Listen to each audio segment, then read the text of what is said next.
In the grand, echoing halls of the Capitol, where history is written not in ink but in the friction of wills, there existed an alliance that defined the era.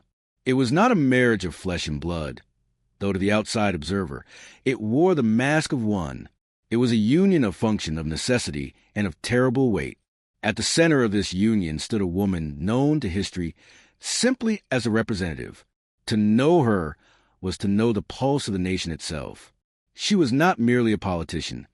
She was the embodiment of the House. She carried the chaotic, vibrant, and demanding voice of the people. Her days were measured in the rapid rhythm of gavels and the shuffling of papers that held the fate of millions. She was a purse-string holder, the practical mind, the one who understood that ideals meant nothing if they could not be funded, built, and legislated into reality. She possessed a beauty that was severe, etched by the sleepless nights of negotiation and the constant, dull roar of public demand. Her counterpart, the man who stood beside her in the official portraits in the state dinners, was the senator. If the representative was a fire of the people, the senator was a cooling stone. He represented the upper chamber, deliberative, slow, aristocratic, and distant. He moved with a languid grace that suggested he had all the time in the world. For in his chamber, time was a weapon, not a constraint. He was a check to her balance, the silence to her speech. Their relationship was a foundation upon which the current administration rested. It was an open secret in Washington that they did not share a bed, nor did they share the tender, foolish affections of young lovers. Theirs was a bond forged in the fires of ambition and duty. They were the twin pillars of the legislature, bound together because the building would collapse if they stood apart.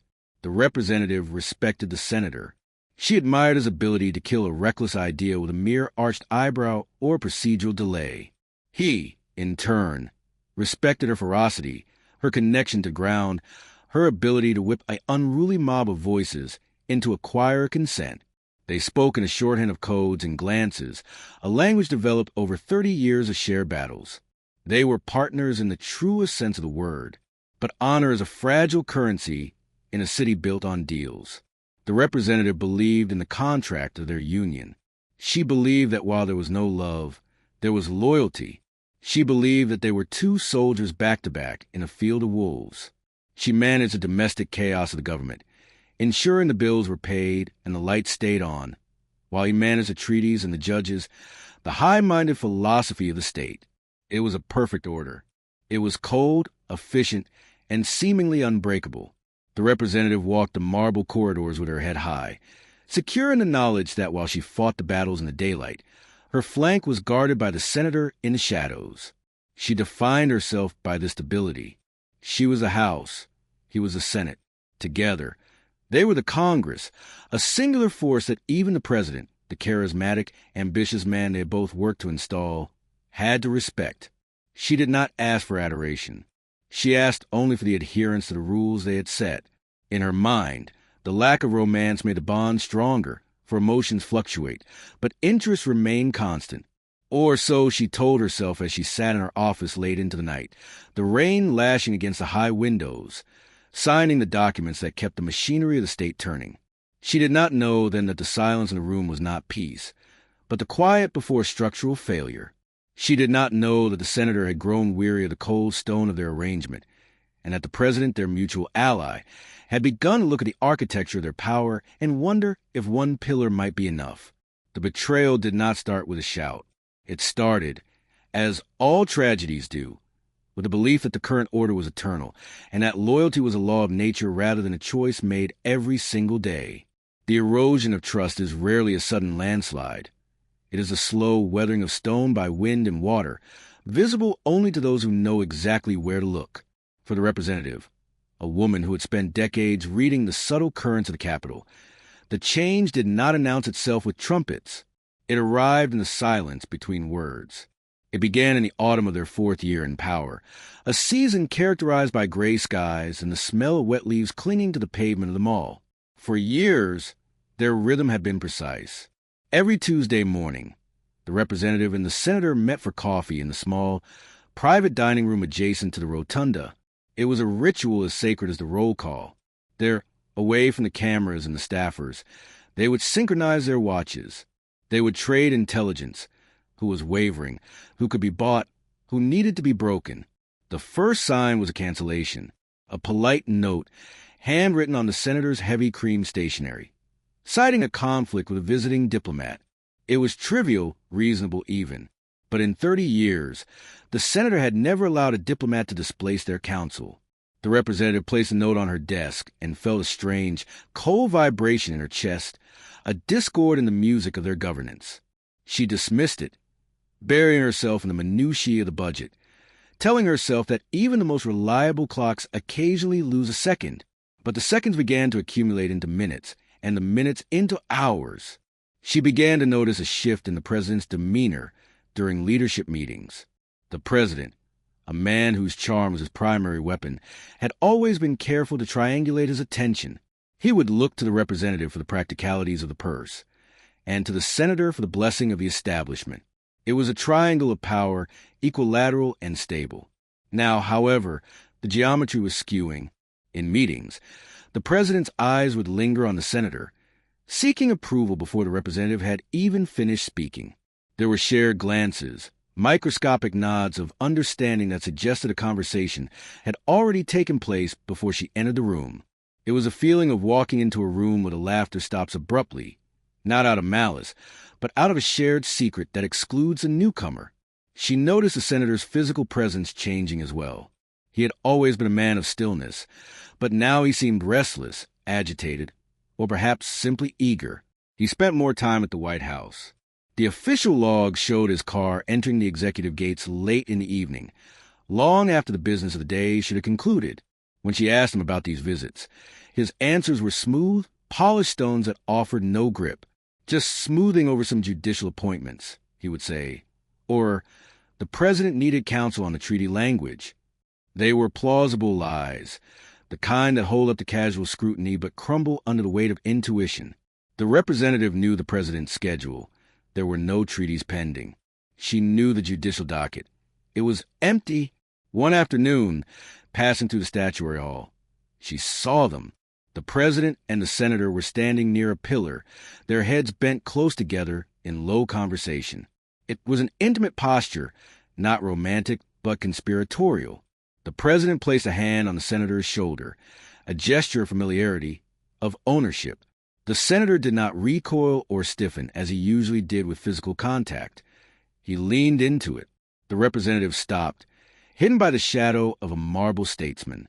She watched her oldest ally, the man who was supposed to be the check against executive overreach, allowing himself to be courted by it.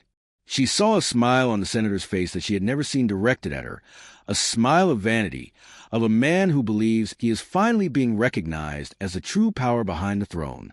It was in that moment that she realized the nature of the shift. It was not a policy dispute. It was not a difference of strategy. It was a realignment. The senator, tired of the messy, loud, compromising work of the House, was being seduced by the prestige of the executive. He was trading their partnership of equals for a place at the right hand of the king. She returned to her office, the noise of the bustling Capitol sounding distant and muffled, as if she were hearing it from underwater. She sat at her desk and looked at the phone, the direct line that connected her office to his. It sat silent. The silence was heavy, pregnant with the things that were no longer being said. She did not confront him. To confront without proof is the act of a novice, and she was a master of the game. Instead, she began to watch with a new, sharper focus. She noted the staffers who stopped making eye contact with her aides. She tracked the flow of documents that were suddenly bypassing her committee. She felt the subtle chill in the air when she entered the cloakroom. The betrayal was not yet an act. It was an atmosphere. It was the smell of rain before the storm breaks. The representative adjusted the papers on her desk, her hand steady, though her heart had begun a slow, painful drumming against her ribs. She was a house, the foundation, the people's voice. And she was beginning to realize that the roof and the walls were conspiring to crush the floor. The Capitol at 3 a.m. is a tomb of marble and history. The tourists are gone. The staffers have fled to the crowded bars of the city, and the silence that descends is heavy enough to crush a man's spirit. It was in this silence that the representative sat, surrounded by the towering stacks of the upcoming fiscal year's appropriations bill.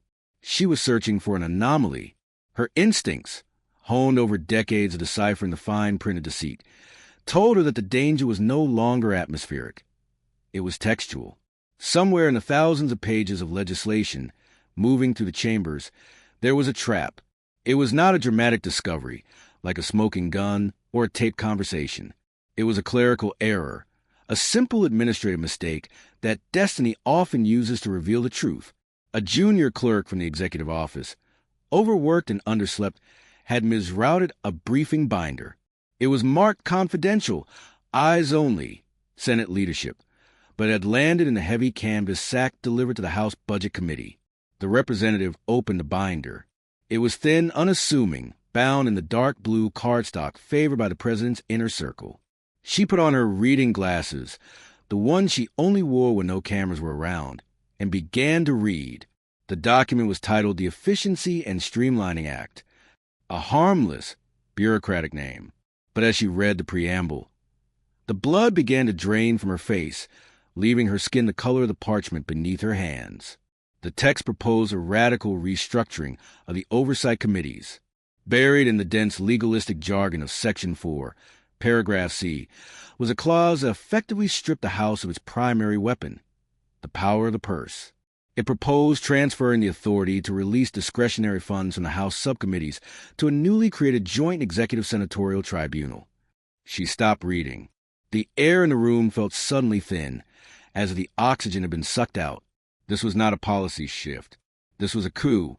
It was a dismantling of the constitutional architecture she had sworn to protect. It rendered her chamber, and by extension her, mute. Under this act, she would still hold the gavel. She would still sit in the chair, but she would be a ghost, pantomiming power she no longer possessed. But the true horror was not in the printed type. It was in the margins. The draft was annotated in ink. She knew the handwriting as well as she knew her own. The loops of the Y, the sharp, aggressive cross of the T. It was the senator's hand. She traced the blue ink with a trembling finger. Next to a clause regarding suspension of House debate in times of emergency, the senator had written a note to President. It read, "This language is too soft. She will use a procedural delay to kill it. We must make the transfer of power immediate upon signage. Do not let her see the final draft until the morning of the vote." There it was, the undeniable, physical artifact of treason. He was not merely complicit. He was the architect, the man she had shielded, the man whose chaotic upper chamber she had funded and organized, had sat in a room with the president and carefully, methodically plotted to cut her throat. He had used his knowledge of her tactics, the very tactics she had taught him, to design a cage she could not escape. The representative closed the binder. She did not scream. She did not throw the document across the room.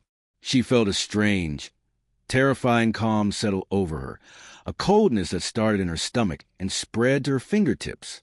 It was the calm of a soldier who realizes a general has sold the army to the enemy. She looked around her office. The mahogany shelves, the flag standing in the corner, the framed photos of Bill's signings where she and the senator stood shoulder to shoulder, smiling like titans of the state. It all looked different now. It looked like a stage set for a play that had already ended. The betrayal was total. It was professional, yes, but the pain that seared through her was deeply personal. He had traded her loyalty for access. He had sold their partnership for the promise of being the president's favorite. He had looked at her across the coffee table just 2 days ago, asked about her health, and all the while, this document was sitting in his briefcase. She turned off the desk lamp. The room plunged into darkness, save for the ambient light of the city filtering through the rain-streaked windows. She sat in the dark for a long time, the binder resting on her lap like a stone. She knew now that the battle was not for a bill or a budget or a news cycle. The war had shifted. The alliance was dead. The House stood alone. And as she watched the first gray light of dawn creep over the dome of the Jefferson Memorial in the distance, she knew that the woman who had walked into this office the night before no longer existed. That woman had been a partner. The woman sitting in the dark was something else entirely. She was a survivor, and she was holding the map of her own execution. The day after the discovery dawned with cruel and cloudless brilliance. The sun struck the white stone of the Capitol with a glare that felt exposing, as if the very light sought to pry into cracks of the representative's composure. She had not slept, but she had bathed, dressed in a suit of iron-gray wool, and applied the paint of her station, the precise makeup, the fixed expression of attentive calm, before stepping out into the world. There is a specific flavor to the humiliation of the powerful. It does not taste like the shame of a child caught in a lie, nor the embarrassment of a public stumble.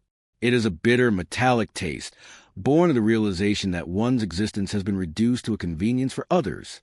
That evening, there was a reception in the rotunda. It was a gala to celebrate the unity of governance, a title that now struck the representative as a grim joke drafted by the devil himself. The room was a sea of black ties and silk dresses, the air thick with the murmur of ambition and the clinking of crystal. She stood near the center of the room, holding a glass of water. She did not drink. She was a house personified, upright, unyielding, a fixture of the establishment. But inside, she felt like a ghost haunting her own wake. The senator arrived late, as was his custom. He moved through the crowd with the ease of a man who knows the currents are flowing in his favor. He shook hands, he laughed, a rich, baritone sound that had once comforted her, now sounding like the tolling of a funeral bell. He made his way toward her, flanked by the president's top aides. "You look tired," the senator said when he reached her. His voice was warm, dripping with a solicitude that would have fooled anyone else. He placed a hand gently on her elbow, a gesture of familiarity that felt like a brand. "Are you taking care of yourself? The Budget Committee is wearing you thin." The representative looked at him. She looked at the face she had trusted for 3 decades. She saw the fine lines around his eyes that she used to think were marks of wisdom. Now, she saw them for what they were, the creases of a mask that had been worn too long. "The work is demanding," she replied, her voice steady, betraying nothing of the scream trapped in her throat. "But the foundation must be maintained, or the roof collapses." He smiled, missing the warning in her metaphor. "Always the builder," he said, patting her arm before turning to greet a donor. It was in that small, casual pat that the true humiliation lay. It was a gesture one uses for a subordinate or a favored pet, or an old piece of furniture that has served its purpose and will soon be moved to the attic. He did not fear her. He did not even suspect her. He was so confident in his betrayal, so assured of his intellectual superiority, that he believed she was still the loyal draft horse, happily pulling the cart while he plotted to sell the farm. She watched him walk away, and the weight of her sacrifice crashed down upon her. She thought of the husband she had divorced 20 years ago because he could not understand why she missed anniversary dinners for emergency sessions. She thought of the children she never had, the biological window she had allowed to close because the house required mother's full attention. She had traded the warmth of a private life for the cold, hard honor of public service. She had given up the soft things of the world, love, leisure, and anonymity, in exchange for respect. And now, she realized she did not even have that. To the senator and to the president, her sacrifice was not a noble offering. It was a weakness to be exploited.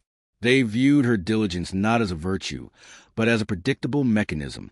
They had banked on her loyalty the way a gambler banks on a loaded die.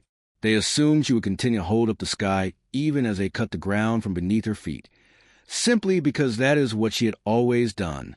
The humiliation burned deeper than anger.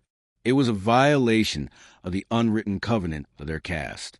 In their world, you could lie to the press, you could mislead the public, you could manipulate the opposition, but you did not stab the partner who guarded your back.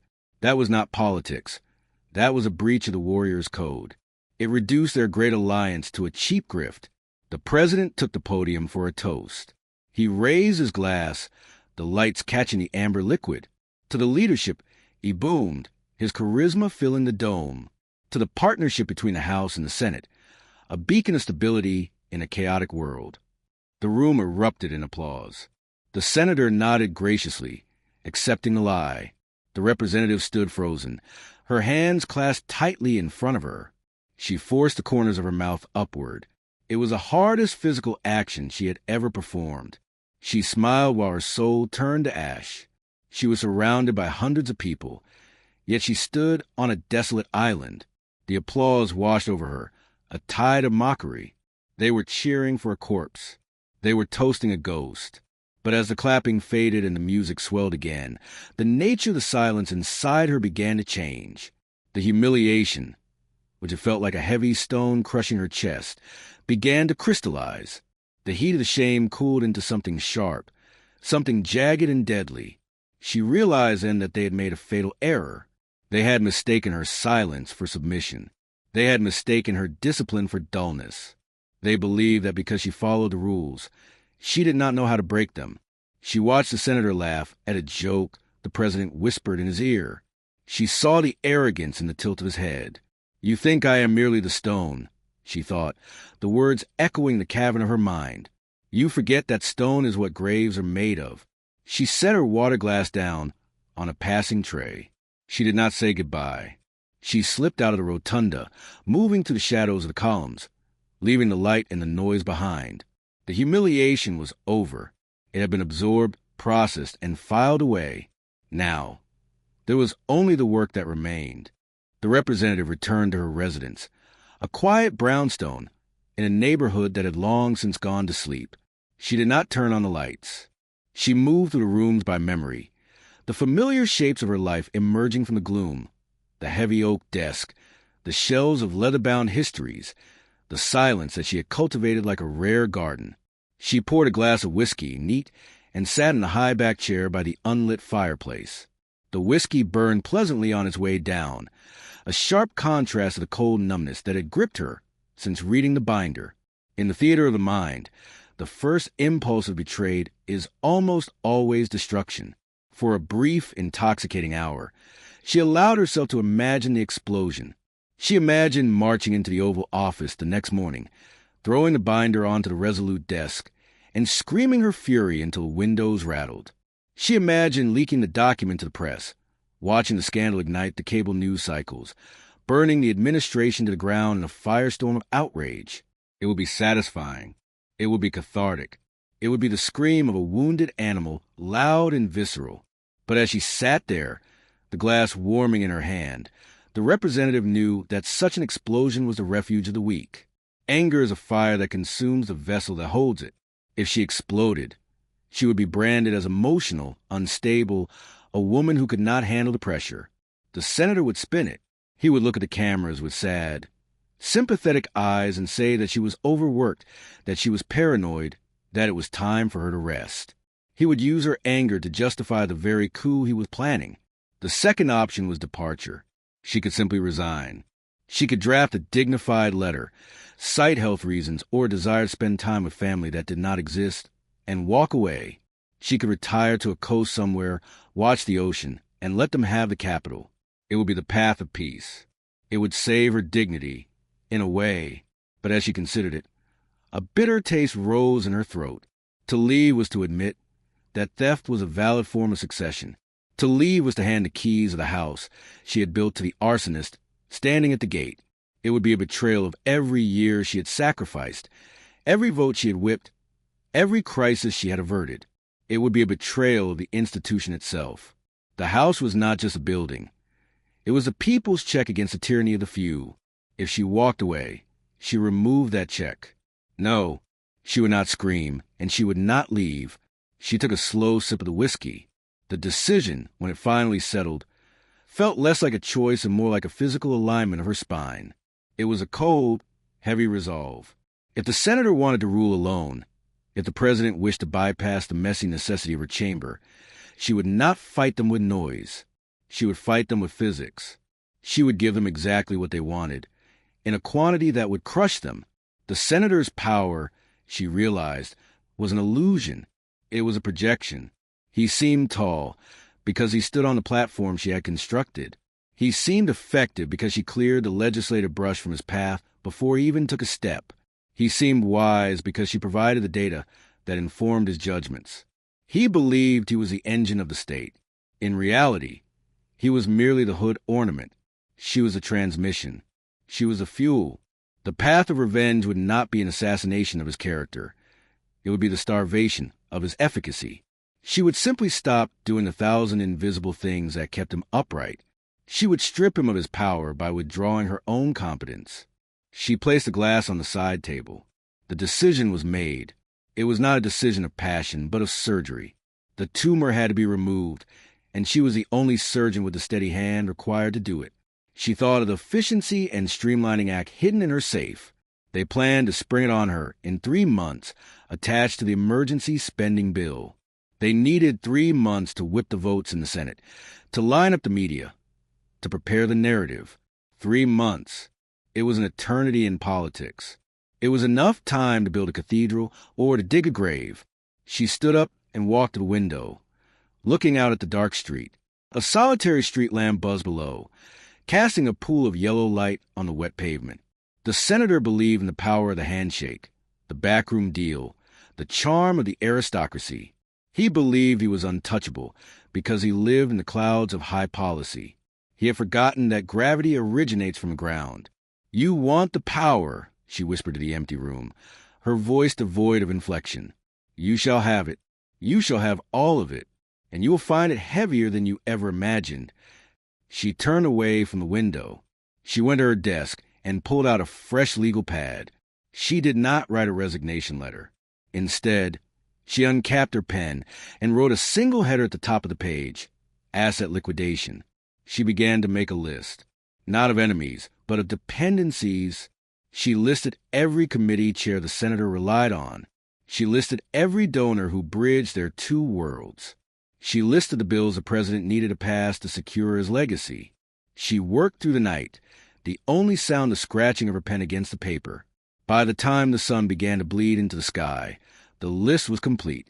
It was a blueprint for a controlled demolition. She showered, dressed in a suit of deep navy blue, and prepared to go to the Capitol. When she looked in the mirror, the woman staring back was no longer the tired, betrayed partner. She was something ancient and implacable. She was the consequences of a broken vow. She would smile at the senator today. She would ask about his evening. She would sign his papers. And all the while, she would be slowly, methodically turning off the oxygen in the room. The most effective poisons are those that resemble the body's own fluids, undetectable until the organs begin to fail. The representative strategy was not a campaign of obstruction. It was a campaign of absence. She did not throw wrenches into the gears of the state. She simply stopped oiling them. For the next 2 months, the Capitol witnessed a strange and unsettling phenomenon.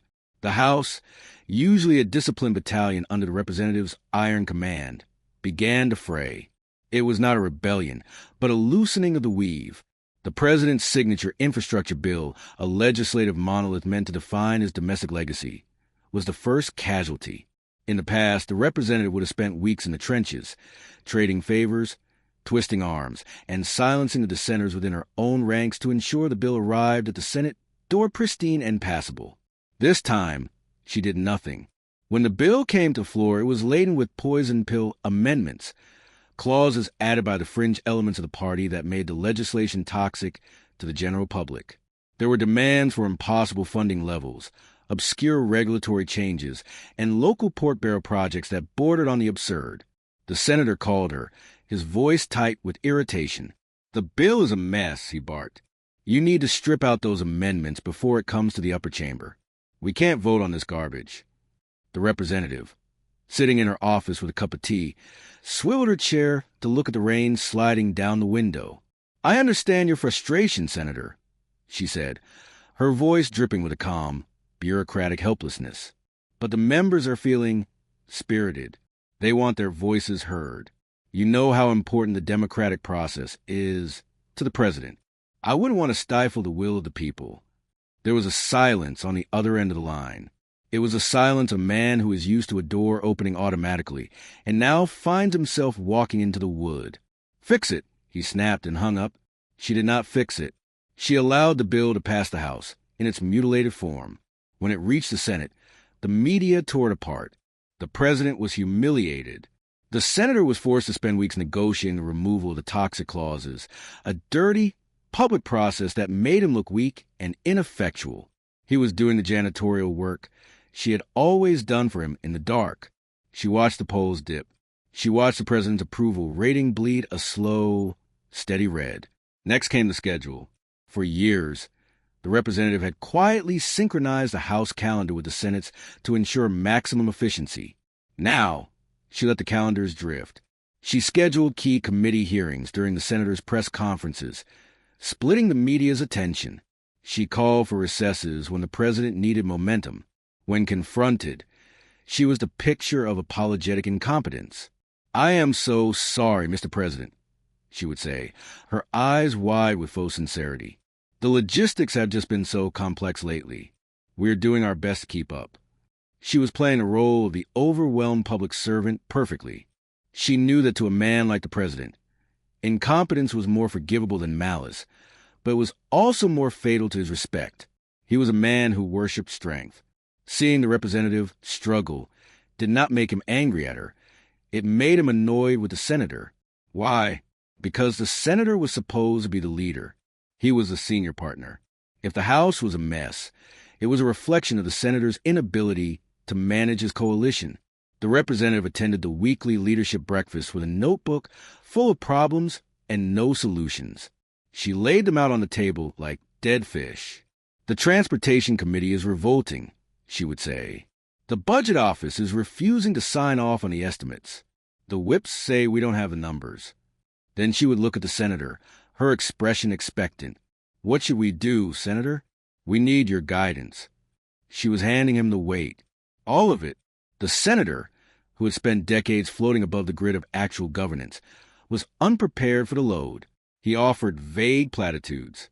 He suggested committees. He grew irritable. He began to sweat during the meetings, his perfectly coiffed hair looking slightly damp by the end of the hour. The president sat at the head of the table, his eyes darting between them. He saw the representative, calm, deferential, asking for help. And he saw the senator, flustered, defensive, unable to solve the problems piling up at the door. The dynamic was shifting. The representative was proving a theorem she had known all along. The senator's genius was entirely dependent on her execution. Without her competence, he was just a man in a suit making speeches to an empty room. One evening, 3 weeks before the secret Efficiency Act was scheduled to be unveiled, the representative orchestrated her masterstroke. A foreign delegation was visiting, a critical ally essential to the president's foreign policy. Traditionally, the representative hosted the tedious protocol dinner, so the president and senator could focus on the high-level talks the next day. This time, she sent a memo citing a severe migraine and regretted she could not attend. The senator was forced to host. He hated protocol. He hated the small talk, the toasts, the endless cultural exchanges. Reports filtered back to her the next morning that the dinner had been a disaster. The senator had been curt. He had offended the ambassador's wife with a careless joke. The delegation had left early, the atmosphere frosty. The next day, the treaty talk stalled. The representative sat in her office, reading the classified report of the failed negotiations. The phone rang. It was the president's chief of staff. "The president is furious," the voice whispered. "He's asking why the senator couldn't handle a simple dinner." "I feel terrible," the representative replied, leaning back in her chair, her voice steady and cool. "I should have been there. I suppose the senator just isn't used to the finer details of hospitality. He's not used to anything, it seems," the chief of staff muttered before hanging up. She hung up the phone and looked at the calendar. The date for their betrayal was approaching, but the ground beneath them was already turning to swamp. She had not fired a single shot. She had merely stepped aside, and in doing so, she had revealed a vacuum where their competence was supposed to be. The senator was exhausted. The president was doubting him. And the representative? She was resting. She was gathering her strength for the final act. She was teaching them the most painful lesson of power. You never know how heavy the roof is until the pillar moves. By the time the first snow began to fall on the Capitol, turning the manicured lawns into sheets of unbroken white, the senator was a man living in a glass room that was slowly running out of air. Isolation in politics is rarely physical. The phone still rings, the schedule is still full, and the aides still scurry with their terrifying urgency. But there is a change in the frequency of the attention. The eyes of the room no longer gravitate toward you. They slide past you, looking for the next source of heat. The senator, once the architect of the administration's intellect, found himself standing in the center of this cooling world. The Efficiency and Streamlining Act, the very dagger he had forged to kill the representative's power, sat in his safe, ready to be deployed. But a weapon requires a steady hand to wield it, and the senator's hand was shaking. The chaos of the last few months, the stalled bills, the embarrassed diplomats, and the plummeting polls had sapped his political capital. He had planned to present the act from a position of strength, a victory lap for a successful governing coalition. Instead, he was now looking for a life raft. The president, a creature of pure instinct, smelled the weakness. It began with the cancellation of the private dinners. For years, the president and the senator had dined together on Thursday nights, a tradition that signaled to the entire town where the true influence lay. Then, one Thursday, the call came. The president was unavoidably detained with foreign intelligence matters. The next Thursday, it was a family commitment. By the third week, the custom had simply evaporated without a eulogy. The representative watched this from her office across the rotunda. She did not gloat. She merely observed the shift in the tides. She saw the senator walk in the corridors, his pace faster, more frantic, his famously smooth brow furrowed with the friction of problems he did not know how to solve. He was spending his days putting out fires that she used to extinguish before they even sparked. One afternoon, a crisis erupted regarding the pension funds, a complex, unglamorous issue that required deep knowledge of the actuarial tables, knowledge the representative possessed and the senator did not. In the past, she would have quietly fixed it and let him announce the solution. This time, the president summoned them both to the Oval Office. The room was warm, smelling of wood polish and old leather, but the atmosphere was frigid. The president sat behind a resolute desk, looking at a report that was bleeding red ink. "This is a disaster," the president said, his voice low and dangerous. He did not look at the representative. He looked directly at the senator. "You told me the Senate had this under control. You told me the numbers worked." The senator shifted in his chair. "Mr. President, the House projections were delayed. We are working with incomplete data. The Representatives Committee has been slow to—" "The representative," the president interrupted, finally turning his gaze to her, "has been sending me memos for 3 weeks warning us about this shortfall. I have them right here." The representative sat with her hands folded in her lap, the picture of dutiful concern. "I did try to flag it, Mr. President," she said softly, "but the senator felt my concerns were premature. I deferred to his judgment. He has always had a broader view of these things." It was a masterstroke of humility. She took the blame for being obedient, while simultaneously hanging the failure around the senator's neck. The president looked back at the senator. The look was not one of anger, which implies passion. It was a look of reassessment. It was a look a man gives to a tool that is broken in his hand. "Fix it," the president said, dismissing them, "and do not blame the House for the Senate's inability to count." They walked out of the West Wing into the biting cold. The senator stopped on the pavement, turning to the representative. His eyes were wild, the composure of 3 decades cracking like thin ice.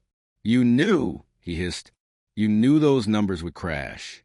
You let me walk into that room unprepared." The representative adjusted her scarf, looking at him with a calm, almost pitying expression. "I sent you the files, Senator. It is not my fault if you were too busy planning the future to read the present." She walked away, her car waiting at the curb. He stood there, alone on the driveway, the wind whipping his coat around his legs. The isolation deepened. The senator began to notice that his calls to the donor class, the men and women who funded the machine, were not being returned immediately. Invitations to the exclusive hunting trips and the private island retreats stopped arriving. Power smells like money, and the senator was beginning to smell like bankruptcy. Desperation is the mother of recklessness. The senator, feeling his grip slipping, decided to accelerate his timeline. He could not wait for the perfect moment to spring his trap on the House. He needed a victory now. He needed to show the president that he was still the visionary, the man who could reshape the government. He decided to leak the Efficiency Act to a friendly journalist. He calculated that once the idea was public, the idea of a streamlined, powerful executive council that bypassed a messy House, The public would rally, and the president would be forced to back him. It was a gamble born of isolation. He had no one to counsel him against it, because he had alienated his partner. He was flying blind. The representative heard the rumors of the leak before the article even went to print. Her network, the deep roots of the staff and the clerks, was still intact. She knew exactly what he was doing. She sat in her office as the snow fell harder outside, burying the city in silence. She could stop him. She could call the publisher, threaten a subpoena, kill the story. It would save the government from a scandal. It would save the senator from himself. She reached for the phone. Her hand hovered over the receiver. She thought of the binder in the safe. She thought of the Unity of Governance gala, where he had patted her arm and smiled while holding a knife to her back. She thought of the honor she had served and the honor he had sold. She withdrew her hand. "Let him speak," she whispered to the empty room. The senator was alone. He had isolated himself through his ambition, and now he was isolated by his failure. He believed he was throwing a lifeline to his drowning career. He did not realize he was throwing an anchor. The representative turned off her lamp and prepared to go home. The city was quiet, waiting for the news that would break in the morning. She felt a profound sadness, but no guilt. She had not pushed him. She had simply stepped out of the way and let gravity take its course.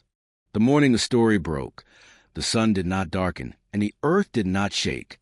The tragedy of life is that catastrophe rarely announces itself with thunder. It arrives on the quiet tread of a delivery truck, or the soft thud of a newspaper hitting a doorstep. It was a Tuesday. For 30 years, Tuesday meant breakfast in the small, private alcove behind the Senate chamber.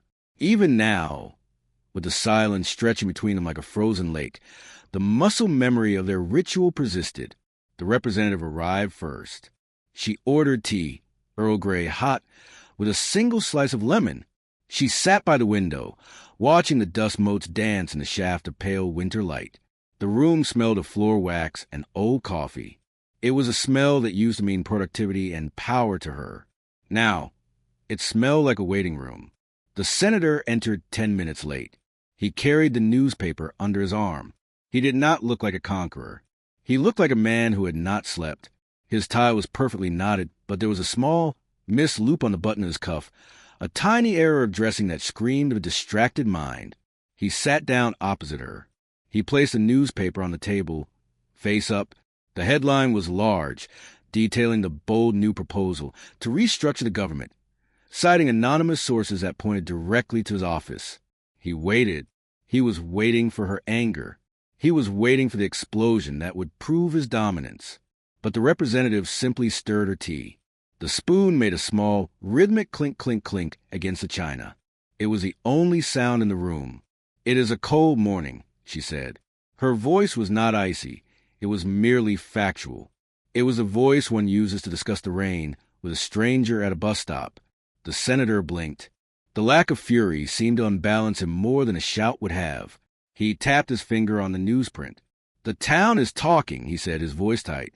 "They're saying it is a visionary move, a necessary evolution." "The toast is cold," she replied, looking at the plate between them. She reached out and moved the butter dish an inch to the right, aligning it perfectly with the salt cellar. It was this small gesture, the straightening of the table, that seemed to break something in the room. It was a domestic act, a motherly act, the kind of thing she had done for him 1,000 times in the metaphorical sense, tidying up his messes, aligning his chaos. She looked at him then, really looked at him. She saw the gray hairs that had multiplied at his temples. She saw the slight tremor in his hand as he reached for his water glass. She saw the way his eyes darted to the door every time a waiter passed, hungry for validation, desperate for someone to walk in and slap him on the back. She realized then that she did not hate him. Hate requires energy.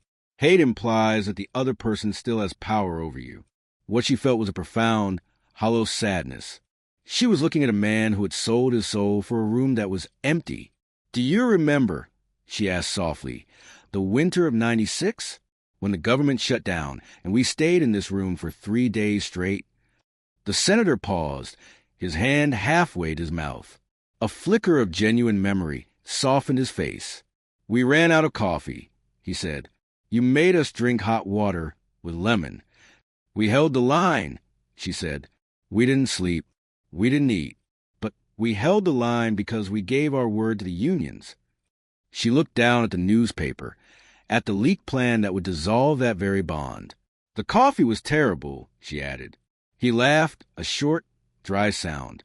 For a second, just a second, the ghosts of who they used to be sat at the table. Two partners, two pillars. Then the moment passed. The senator looked at his watch. "I have a press conference at 10, he said, the armor sliding back into place. "The president is expected to call." "Of course," she said. She watched him try to cut his eggs. The knife screeched against the porcelain. He was struggling. His hands were not steady. The confidence he projected to the cameras was absent here, in the quiet of breakfast. He was a man eating alone, even with her sitting across from him. She stood up. She smoothed the front of her skirt. She did not pick up the check. For 30 years, she had always picked up the check. "Goodbye, Senator," she said. He looked up, surprised by the finality in her tone. "We have the leadership meeting on Thursday," he said. She did not answer. She turned and walked out of the alcove, her heels clicking softly on the marble floor. She left him there with his cold eggs, his leaked headline, and the unbuttoned cuff of his shirt. She walked through the corridors, noticing the small details she had been too busy to see for years. The crack in the plaster above the door to the chamber. The worn velvet on the handrails. The silence of the library. She knew what was coming. The leak would not bring him glory. It was too early. The Senate was not ready. The president, seeing the public backlash that was already brewing on the morning shows, would distance himself. The senator had stepped out onto a ledge that she had not built for him, and he was about to find that air does not hold weight, but she would not be there to catch him. She stopped at the exit and looked back one last time. The Capitol was beautiful, grand, and indifferent. It had seen thousands of men like him rise and thousands fall. It did not care. The tragedy was not the fall itself. The tragedy was the breakfast. The tragedy was the silence across the table. The tragedy was that he would sit there waiting for a phone call that would never come, stirring his coffee, wondering why the room felt so cold, never realizing that the warmth had left the moment he decided he was greater than the bond that held him up. The collapse, when it finally arrived, was not a matter of noise, but of weight. A structure built without a foundation does not need a storm to knock it down. It simply yields to gravity. The senator's leak, intended to be his coronation, became his indictment. The public did not see a visionary streamlining of government. They saw a coup. They saw a man in a velvet chair attempting to silence the people's house. The media, which the senator had courted so assiduously, turned on him with the ferocity of a lover scorned. They smelled the arrogance in the ink. But the true executioner was not the press. It was the president. 3 days after the story broke, the president held a press conference in the Rose Garden. The winter sun was bright and unforgiving. The representative watched from her office, standing before the television monitor with her hands clasped behind her back. A reporter asked the inevitable question. "Mr. President, do you support the senator's proposal to restructure the oversight committees?" The president paused. It was a pause the representative knew well. It was the time it takes for a man to calculate the cost of loyalty against the price of survival. "I believe," the president said, his voice smooth and detached, "that the senator spoke out of turn. This administration values the separation of powers.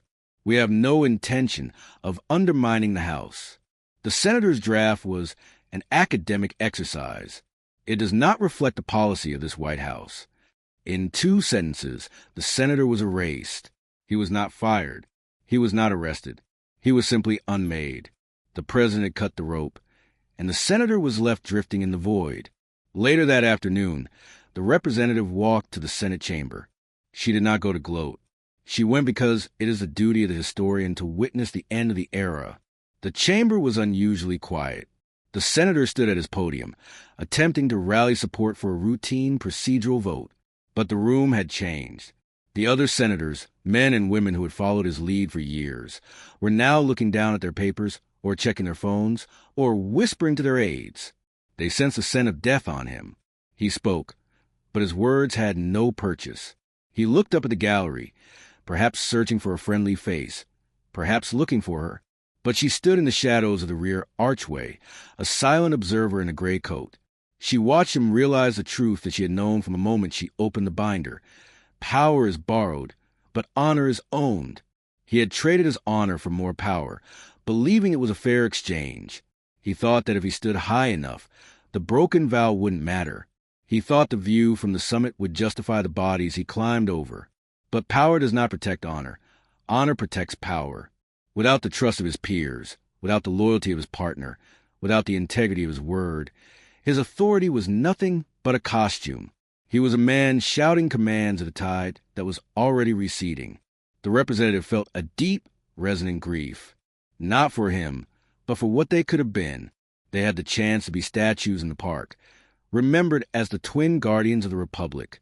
Instead, he would be a footnote, a cautionary tale of overreach. She saw his shoulders slump. She saw the moment he stopped fighting the room and simply endured it. He wrapped up his speech abruptly, his voice cracking on the final syllable. There was no applause, just a shuffling of feet and the dry cough of a clerk. As he gathered his papers, his hands shaking visibly now, the moral of their story wrote itself in the air between them. Betrayal is not a strategy. It is a suicide. You cannot burn the bridge you are standing on and expect to remain aloft. The cost of his ambition was not just his career. It was his name. He would leave this city not as a lion, but as a man who tried to steal the sun and burn his hands. The representative turned and left the chamber before he could see her. There was nothing left to say. The silence was the verdict.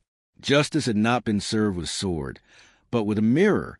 He had been forced to look at himself, and he had found nothing there to sustain him. The end of a political career is rarely marked by a grand exit. There are no curtain calls in the theater of the state. There's only the quiet packing of boxes, the shredding of documents, and the slow realization that the phone has stopped ringing. It was the final night of the legislative session. The halls of the Capitol were largely empty, the staff having fled to the warmth of the bars and their families. The representative walked through the rotunda one last time. She told herself she was taking a shortcut to the carriage entrance, but in truth, she was saying goodbye to the ghost of what they had built. She found him sitting on a wooden bench beneath the painting of the surrender at Yorktown. The senator sat with his elbows on his knees, his hands clasped loosely in front of him. He was not reading. He was not checking his watch. He was staring at the floor, at the intricate patterns of the tile that thousands of feet had worn smooth. He looked smaller. That was the first thing she noticed. Without the podium, without the entourage, without the aura of the president's favor, he was just a man in a coat that seemed slightly too large for his frame. The ambition that fueled him, that had made him stand so straight and tall, had burned itself out, leaving only a pile of ash in the shape of a person. She could have walked past him.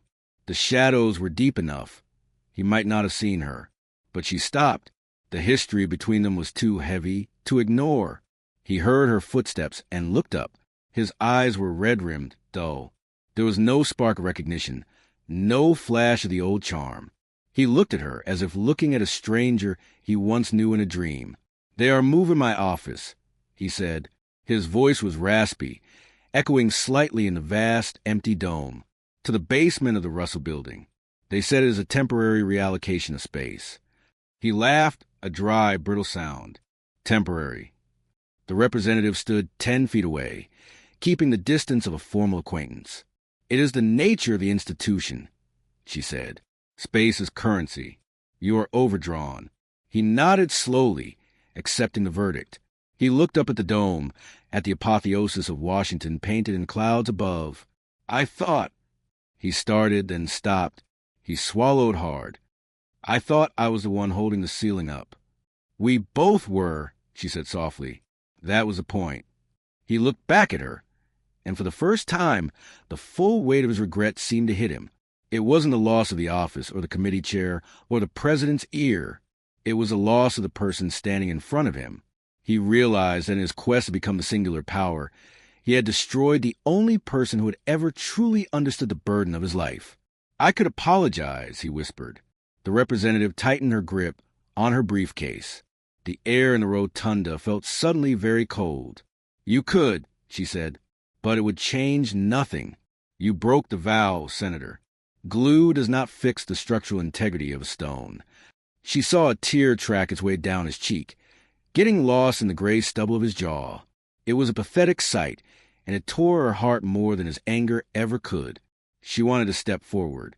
She wanted to offer him a hand, to tell him that they could rebuild, that there was still work to be done. But she stayed where she was. To forgive him now would be to dishonor herself. To offer him comfort would be to say that betrayal has no cost. The tragedy of their ending was not that she hated him. It was that she could no longer reach him. He had placed himself on an island, and the bridge was gone. "Goodbye, old friend," she said. He did not answer. He turned his gaze back to the floor, to the worn stone. She turned and walked away. The click of her heels on the marble was the only sound in the world. She pushed open the heavy bronze doors and stepped out into the night. The snow was falling heavily now, blanketing the city in white silence. The air was crisp and clean, scrubbing the lungs of the stale air of the capital. She stood on the steps for a moment, looking out at the mall, at the monuments glowing in the distance. She had won. She had protected her house. She had survived. But as she walked down the steps into the dark, she did not feel like a victor. She felt the immense, crushing weight of the solitude she had chosen. She walked alone, a solitary figure in the storm, leaving the senator behind in the echo chamber of his own making. The victory was complete, and it was entirely empty. We spend our lives building castles, convinced that the stone and the mortar are what keep us safe. But in the end, we realize that the only true shelter we have is the trust we place in others. When we break that trust, we do not just lose a friend, we lose a roof over our heads. If you were standing in that rotunda, watching the person who betrayed you sit in the ruins of their own ambition, what would you have done? Would you have offered a hand of forgiveness, or would you have turned and walked into the night, leaving them to the silence they created? Let me know your thoughts in the comments below.